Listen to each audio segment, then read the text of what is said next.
to send quotes, invoices, and orders to your clients automatically.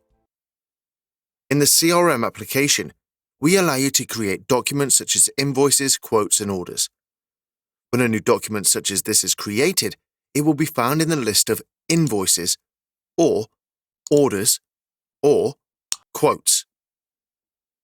Open the list and you will see that at the right-hand side of each line is a drop-down box. Here you will find a print button. This initially opens the document to read, but once open, you can do many other things. Once the document is open, you can see controls on the top. One of them is the email sign. It looks like an envelope. Click here. This will open an email and you will see the invoices attached. The email will be addressed to the contact you chose when you created the document. If no contact is chosen, then you can add a new contact now. You will need to change the title and perhaps add some personalized text to the body of the email before you send it. You can now send these documents right to your client's email without even leaving Zway.